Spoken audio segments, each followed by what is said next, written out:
Okay, so this is Adobe Premiere, and I've already edited the video. You do it how you want it. As I typically say, about 10 seconds at 25 frames a second.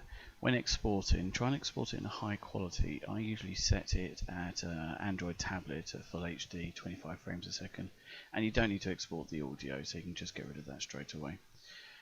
You just choose your file name and just whatever you want to save it as. As I say, this is just the edited video in high quality.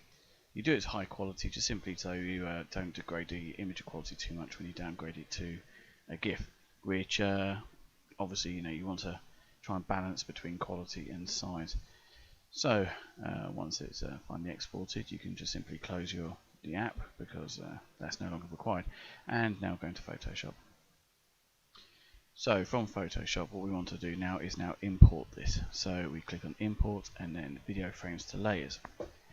Find a video file, obviously, which is just about in my C drive. There it is. Okay, and if you notice here, so from beginning to end, and make frame animation, because obviously a GIF is a series of still images. So now import. Now obviously depending on how big the file size is or how many frames, it can take a bit of time, and also it will tell you if there's too many frames. You can show the timeline here. It's entirely optional. It just means if you want to play it afterwards. So first thing to do, image size it down. Now I typically say a width of 320 pixels is usually pretty good. It's a good balance of picture quality and size while keeping the file size down itself. So once we've done that, it just resize every single frame in the animation down to that size. It saves you having to do every single one, so just wait for that to happen.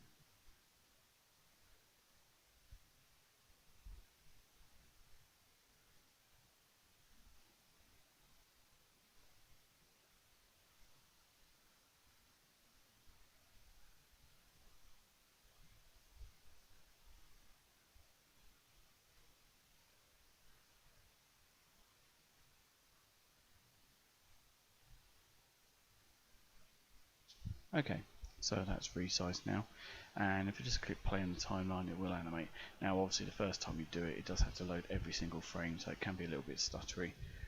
Once it's gone through every single frame, then when it replays the loop, it's a lot smoother there. But this is why you have to try and balance off about how long your video clips and how many frames per second you do, because file size is important. You want the GIF to be as quickly downloadable as possible, even on broadband speeds. No one hates just waiting for something for it to download. As you can see there, it's going a lot quicker when it loads, so we can just stop that. And now we go to File and Save as for Web. And make sure obviously here you select the GIF option, because obviously you want to save it as a GIF. It will automatically know to be an animated GIF due to the fact there's multiple frames. You play around with the settings and just make sure the file size is of a decent balance.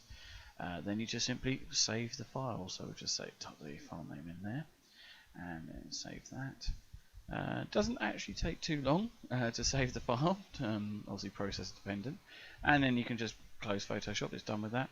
Go to your file, mine's set to any GIFs to play in media player, and just double click on that, and there it is. There's your animated GIF, just running away, and then you just upload it to wherever you need to go, and just show it to the world. There you go.